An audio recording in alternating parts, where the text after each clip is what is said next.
नमस्कार, मैं जितेंद्र चतुर्वेदी। संसद भवन के उद्घाटन को लेकर जो बहिष्कार हुआ, उस बहिष्कार के बाद ऐसा क्या हो गया कि कांग्रेस की अगुवाई वाले विपक्ष में हड़कंप मच गया है।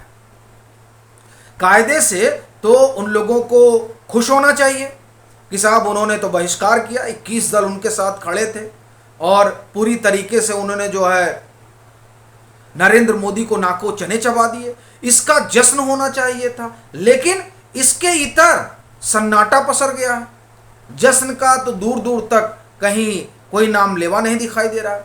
क्या कारण है? एक तो बड़ी चीज ये है। दूसरा, ये जो जंतर मंतर पर प्रयोग शुरू हुआ था, उसका क्या हुआ? अब कैसे उस प्रयोग के जरिए राजनीतिक रोटियां सेकी जाएंगी? और क्या वो जो रोटी सेकने की कवायद शुरू हुई थी वो बंद हो गई, इसलिए इतना मातम मनाया जा रहा है? ये दो तीन सवाल हैं जिस पर हम लोग बात करेंगे, लेकिन उससे पहले एक दो चीजें देख समझ लेते हैं। देखिए, राहुल गांधी ने तो बाकायदे तंज किया और उस पूरे इकोसिस्टम ने उस तंज को आगे बढ़ाया कि ये उस पूरे समारोह को, जो देश को जब नई संसद समर्पित की गई तो उसको उन्होंने राज्याभिषेक कहा और इस तरह की तमाम बातें उन्होंने रखी। दरअसल ये बात ही बताती है कि किस तरह की खींच, किस तरह का सन्नाटा और किस तरह का दुख जो है वो कांग्रेस की अगुवाई वाले विपक्ष के भीतर बैठ गया है। तभी वो संसद को ताबूत कह रहे हैं। अब उसी ताबूत में जब सत्र शुरू होगा तो क्या कर बैठेंगे जिसे वो कह रहे हैं?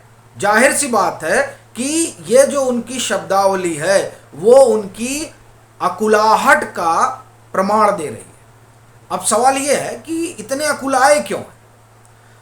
तो असल में विपक्ष ने, और वो भी कांग्रेस की अगुवाई वाले विपक्ष ने, स्ट्रेटेजी अपनाई बहिष्कार की। पहले नीति आयोग की बैठक हुई, उसका बहिष्कार कर दिया गया।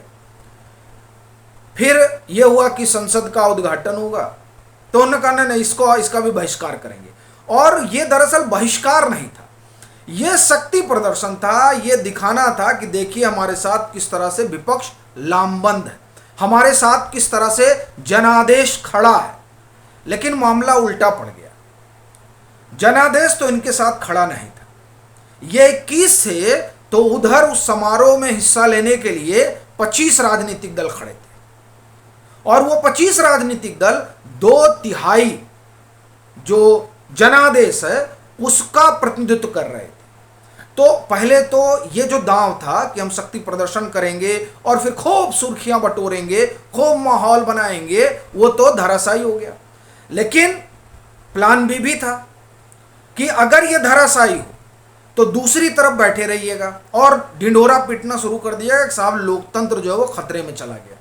वैसे मैं आगे बढ़ूं उससे पहले आपको एक बात बताता हूं। ये जिस सीबीआई और ईडी का ढिंढोरा पीटते हैं और कहते हैं कि असल में ये दुरुपयोग हो रहा है और फिर कहते हैं कि लोकतंत्र खतरे में आ गया, जैसा कि मैंने पहले कहा, तो ईडी और सीबीआई जो कार्रवाई कर रही है उस कार्रवाई की वजह से लोकतंत्र खतरे में आ गया है। क्योंकि पहले तो इनकी संदूकों तक कोई पहुंचता नहीं था। अब तो संदूक छोड़िए, अब तो ईंटें निकाल कर भी देखी जा रही हैं कि पैसे हैं क्या इसमें, और शक शुबह भी रह रहा है तो भेज दिया जा रहा है, नहीं चलिए आप बैठिए, पहले इस दीवार को तोड़ के देख तो लें कहीं सोने चांदी की ईंट तो नहीं इसमें चुनवा रखी है। तो अब जिस तरह से ईडी और सीबीआई काम कर रही है वो अखर रहा है, और इनका अखरना तो जाहिर तौर पर जब इनको अखर रहा है तो सब खतरे में ही आ जाएगा। हालांकि जनता ये मानती है कि ये कानून के मुताबिक सब कुछ हो रहा है। और ये जब सर्वे आया तो ये इस सर्वे को देखकर भी बुखार छूट गया, क्योंकि ये तो एक अलग तरीके का नैरेटिव बढ़ रहे थे। सुप्रीम कोर्ट तक चले गए थे दरवाजा खटखटाने और वहां से भी उल्टे पांव लौटना नहीं, भागना पड़ा, ये ज्यादा सही है। बहरहाल तो अब वहां से भी भागे और जो ये नरेटिव वगैरह गढ़ने की कवायद थी, पहले तो बहिष्कार में वो फुस हो गया, फिर ये जंतर मंतर वाला मामला था ही, आप देख ही रहे हैं 2-3 महीने से वहाँ जो चल रहा है। मेरा ये मानना है कि जब ये जनवरी में शुरू हुआ था तब तक इसमें राजनीति नहीं आई थी, और इसीलिए तब तक आप देखें कि सरकार भी बैकफुट पर थी। लेकिन जब ये दोबारा बैठे तो 2-3 मांगों के साथ बैठे, जिसमें एफआईआर रहा, फिर जिसमें यह था कि इनको पद से हट जाना चाहिए, और फिर जुड़ गया बाद में कि इनको गिरफ्तार कर लिया जाना चाहिए, और साथ ही साथ इसमें जो है राजनीति भी आ गई। अब उस राजनीति में हरियाणा, राजस्थान और पश्चिमी उत्तर प्रदेश का जातीय समीकरण साधा जाने लगा। इसी दरमियान कर्नाटक में कांग्रेस जीत जाती है। फिर कांग्रेसी को सिस्टम को लगता है कि नहीं, अब इसके बहाने कुछ तो किया जा सकता है, तो सब जुट जाते हैं। सुप्रीम कोर्ट तक मामला पहुंच जाता है। सुप्रीम कोर्ट कहता नहीं भाई एफआईआर करिए, एफआईआर हो गया। जब ये दोबारा पहुंचते हैं, दरअसल वहीं से इसमें जो राजनीति है वो सामने आ जाती है।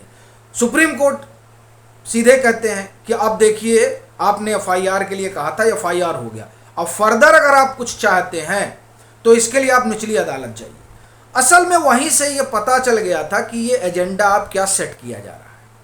बहरहाल, तो वहां जो पोल खुली तो उसमें एफआईआर, और फिर ये हुआ कि अब तो इनका टर्म भी खत्म हो गया है, तो वैसे ही बाहर हो जाएंगे। और बड़ी चीज ये है, इस खबर को सबसे ज्यादा कूद कूद कर चलाया गया, और बाकायदे उसी इकोसिस्टम ने चलाया जो इकोसिस्टम अभी कह रहा है कि लोकतंत्र खतरे में है।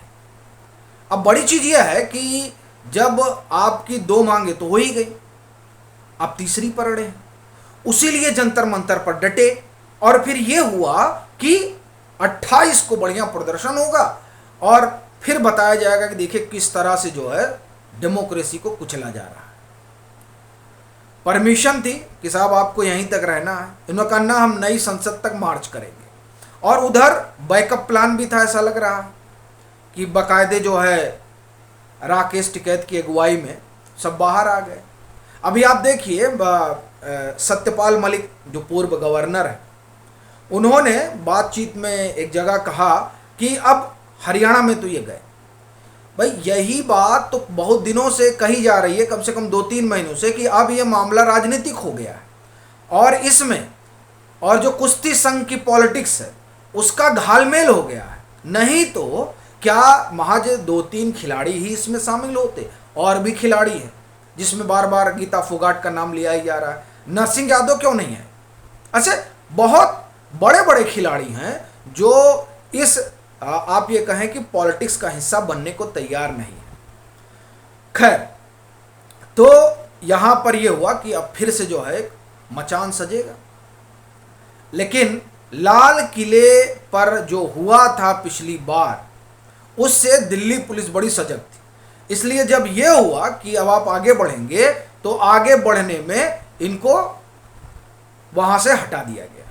अब मजेदार बात देखिए कि अगर दिल्ली पुलिस नहीं हटाती तो कहा जाता दिल्ली पुलिस क्या कर रही है, दिल्ली पुलिस किसके हाथ में है, वो क्यों नहीं रोक पाए।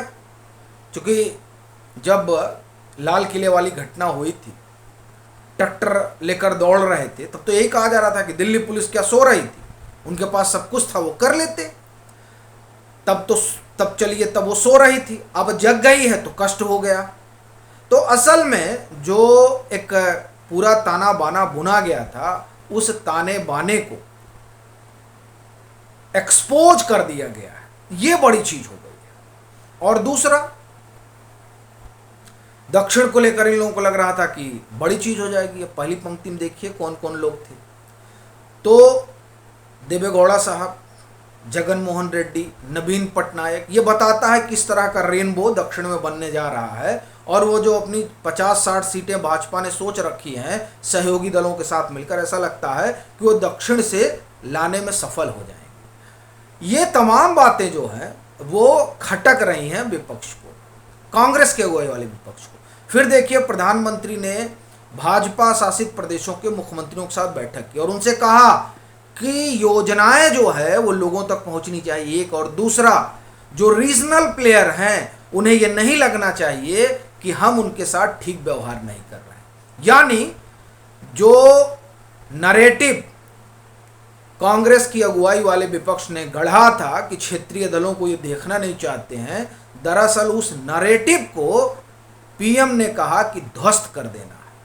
तो जाहिर तौर पर अब जो ये घेराबंदी हुई है उसने कांग्रेस को परेशान कर दिया है, जो अब खींच के रूप में उनके इकोसिस्टम और पार्टी के चेहरे पर नजर आ रहा है। आपकी अपनी क्या राय है जरूर साझा करें। मतांतर से नहीं जुड़े हैं तो जुड़ें, वीडियो को लाइक करें और खूब शेयर करें।